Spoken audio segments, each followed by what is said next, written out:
Hi everybody, it's time for another season of The Greenhouse, and the rules are exactly the same as last season, just without the poison daisy chain. Here we go, let's recap. The Greenhouse is a social strategy game in which contestants work to vote each other off to try to be the last player standing. Each round begins with a greenhouse challenge that sends 3 players into the greenhouse. They choose their powers for the week in the flower picking ceremony.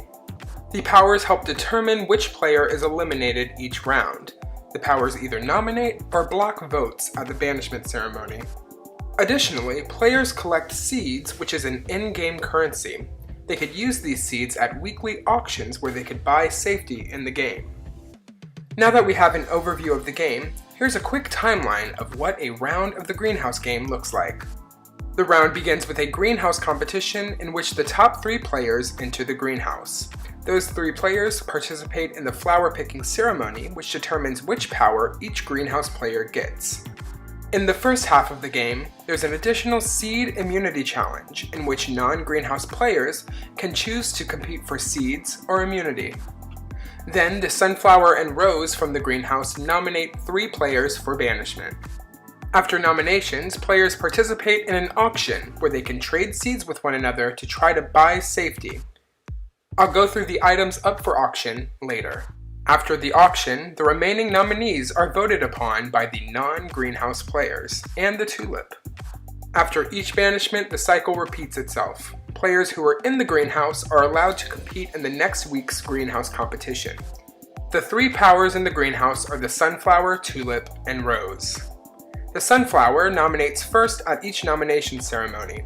That player names 2 players for eviction. The sunflower's nominees each receive a seed.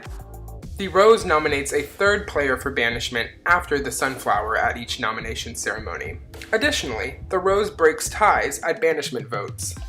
Last is the tulip. The tulip blocks 2 players from voting. Those players then bank those votes for later use. The tulip is only in play for the first half of the game. I will show an example video of how the flower powers are picked in the greenhouse.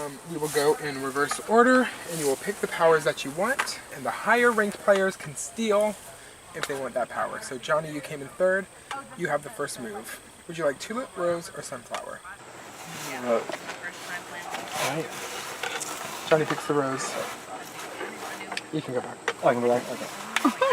Lily, you came in 2nd. Would you like to steal the rose or claim sunflower or tulip? I'm gonna steal the rose. Sorry, Johnny.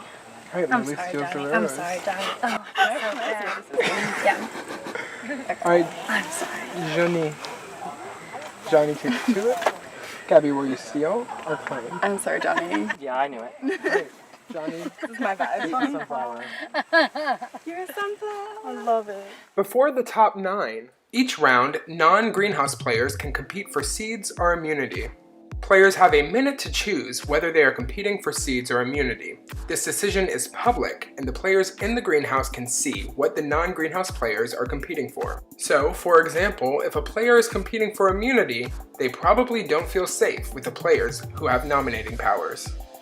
The winner of the immunity challenge is safe from nominations, and the winner of the seed challenge wins 2 seeds. The weekly auction occurs after the nomination ceremony each week. The currency of the greenhouse game is seeds. Every player starts with 1 seed, and the seeds can be freely traded. Additionally, seeds can be found in various seed hunts that might send players on various puzzle-solving adventures around the yard. They may also be some kind of competitive ice-breaking challenge. Players will be faced with several dilemmas throughout the season that will allow them to potentially earn more seeds. Additionally, the sunflower nominates 2 players who receive seeds each week, and also the seed challenges allow a player to receive 2 seeds at a time. These are the powers that are up for sale. All of the items in the auction are passable except for the seed count. First is the uproot. At a starting price of 3 seeds, the player who buys the uproot can remove one of the players from the block. The player who buys uproot does not have to use the uproot, and the uproot is restocked at the start of every round. The uproot that is purchased only counts for the round in which it is purchased. It cannot be carried into future rounds. The person who buys uproot can choose to discard uproot and leave it unused. Here's an example of the uproot in action. So then I just place them right here? Yes. Okay. Lily has officially bid 4 seeds on uproot, beating Gabby's bid of 3. I'll match her at 4. Is that all you have? Yes. Okay, the bid is currently matched at 4 between Lily and Gabby. If it remains matched, it will be decided by random.org. All right. 5. Lily will up the bid to 5 seeds. I'm out. Gabby is out. I'm prepared to call it. Lily has purchased uproot for 5 seeds. Thanks, How Mom. would you like to use it? I would like to use it on myself. All right, Lily has been removed from the block, so that means only Gabby and Maddie remain as nominees. I'll give you about 20 minutes to prepare for the banishment. Next is the green thumb. The green thumb allows a player to replace one of the winners of the greenhouse competition. The power must be used directly after the greenhouse challenge. The user must be the person doing the replacing. So, if the holder wants to see an ally enter the greenhouse alongside them, the user must then pass the green thumb to that ally for the ally to use. Here's an example of the green thumb in action.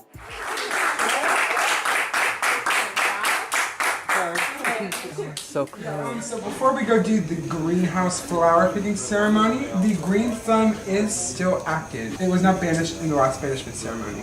Does anyone want to play green thumb? Yeah, I'd like to replace Meredith with myself. All right, Claire replaces Meredith in the greenhouse. It's kind of warm.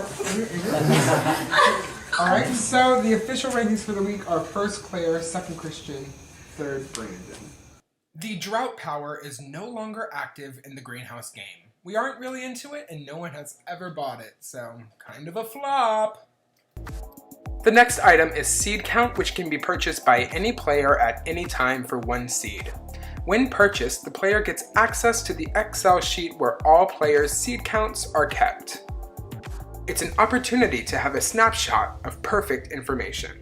Here's an example of the seed count being purchased. Can I buy a seed count? Yes, you can. Brody buys a seed count for 1 seed. All right. And he will be looking at our current standings, which Taylor will display on the screen. Oh, will he? Wait, I don't everybody know. gets it? For the audience. Oh. Icon. Not me with 0. I just wanted to make sure no one had like 8. Was the really like my concern is no one gets to that number, it's hard to compete.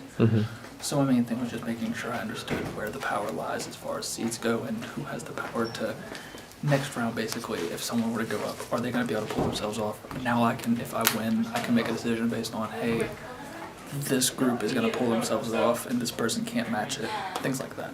Lastly is the Venus flytrap. We have upped the price from past seasons. Instead of 10 seeds, the Venus flytrap is now worth the number of remaining players plus 2.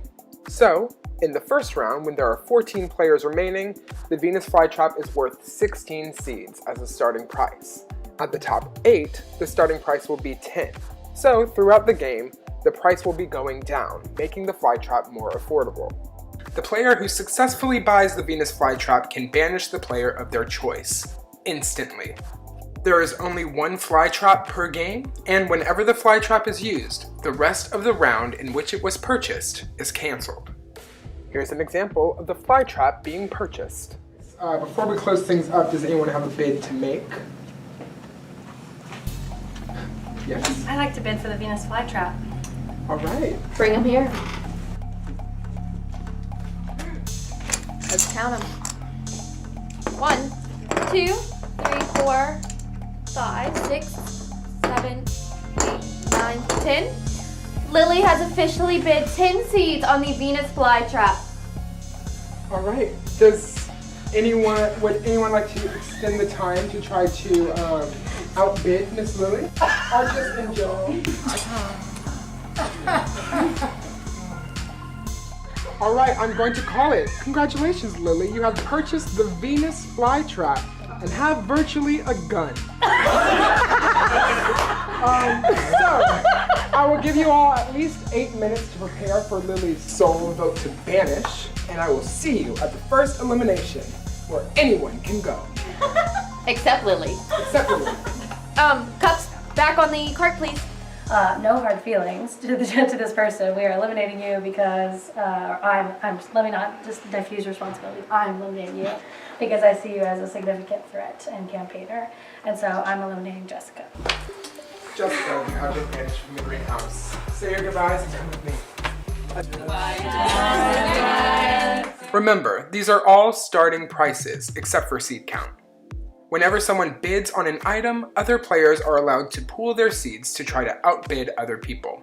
So for example, if a target is trying to go for uproot to save themselves, a majority alliance could potentially pool their seeds to buy uproot and keep the target from buying it. Additionally, players are encouraged to bid on items that they don't plan to buy in order to try to force their competition to bid more seeds and burn more seeds. Players must always raise the bid when bidding on an item. The only time a player can match a bid is if that's the exact number of seeds that player owns. Players are not allowed to retract their bids. Once that you bid, you cannot take your seeds back until someone outbids you. Players who bid on an item but don't win that item get their seeds back. Here's an example of a bidding war from Season 1. I think he matched us. He did? Yeah. I'm not trying to bleed you dry. I don't care. Oh, really? Okay. Yeah. I hope you get more. We go 5. Alright, the current bid on uproot is 5. Are you still willing to give up that 5th one? Yeah, I told you I would. Okay, would you mind? No. So I can go? Yeah.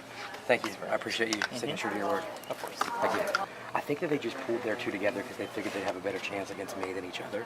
Yeah. So, yeah, I'm going to go put it up to 5 and see what happens. Okay, thank you. Okay, that's a match. It's a match. We're matched. Emily and John then raised the bid to 6. I'm just gonna do it. Second. Thank you. I appreciate it. Obviously, like I said, I have your back. Go talk to like 2 other people and Just then say go that. do it. Yeah. Okay. Thank you. Yeah. Drake wants to send Mitch home, and so does Claire, and so does a bunch of other people. So now I'm just like, I just gave everyone the house target. I just gave him a seed. It's fine. It's fine. It's fine. I'm gonna go and pretend like I have a seed. Where's a rock? I need a rock. You gotta do this so I can swirl. Yeah, that's smart. This is crazy. Mitch matches. Match at 6. At the end of the auction, we have a matched bid, 6 each on uproot. So either Mitch or John will win the uproot. How's it determined? By random. If you want to avoid a random outcome, get the seeds. So easy. Randomize. Mitch wins the uproot. So, John, you do get your seeds back. And Mitch gets the uproot. I'm assuming you're using it on yourself. Use it on. Yeah. Okay. So Mitch is saved from the block, which means that Emily and John are the final nominees. After each auction is the banishment vote. For the first half of the game, when the tulip is in play, the tulip blocks 2 players from voting. Those votes are banked for later use. The nominees, Sunflower and Rose, can't vote. Banked vote rules have changed since the first season. Now, banked votes are passable, and banked votes are only usable by people who otherwise can vote. If a nominee wants their banked vote to be used in their favor, they have to trust it to another player who can already get in line to vote. If a Sunflower or Rose really wants to use a banked vote to try to ensure their target goes home, they have to trust that banked vote to another player. Remember, only non-nominees and the tulip can vote. When the votes are counted, the player with the most votes against them leaves the game. Whenever a player is eliminated from the game, whatever seeds they are holding onto are eliminated and no longer in play. So, if you want to see an ally get your seeds on the way out the door, you must trust it to that ally before the banishment vote. From the final 9 onward, the tulip is no more, and banked votes that are still in the game may still be used. The second half of the game has the same basic mechanics, but has a few simplifications. The 3 items in the greenhouse are Sunflower, Rose, and 2 seeds. The Sunflower moving forward only names 1 nominee. The seed and immunity competition no longer takes place, and also the tulip is no more.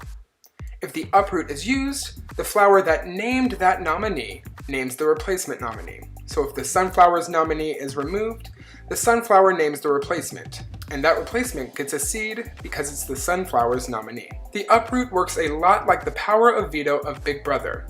If a non-nominee uses the uproot on one of the nominees, that user cannot be the replacement nominee.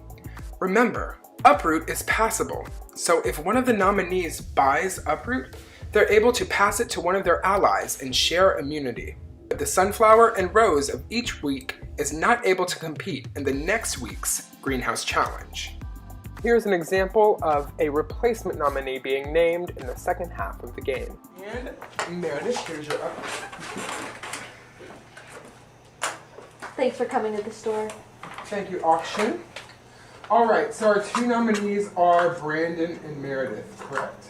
Meredith, what would you like to do with your uproot? Uproot myself. Alright, Meredith has uprooted herself and is safe from banishment. Who nominated Meredith? I did. Okay, who are you going to nominate?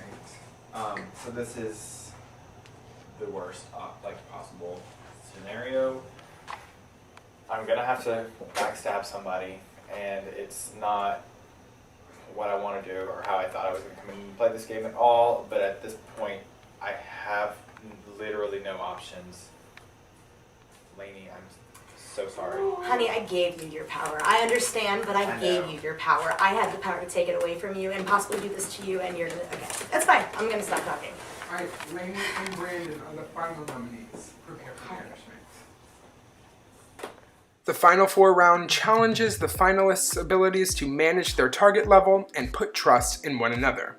Players use their remaining seeds and banked votes to vote for one person to receive final immunity. That player casts one killer vote to banish the 4th place finisher. If there's a tie, all members of that tie are finalists. Because of this, the game could end in either a top 2 or a top 3.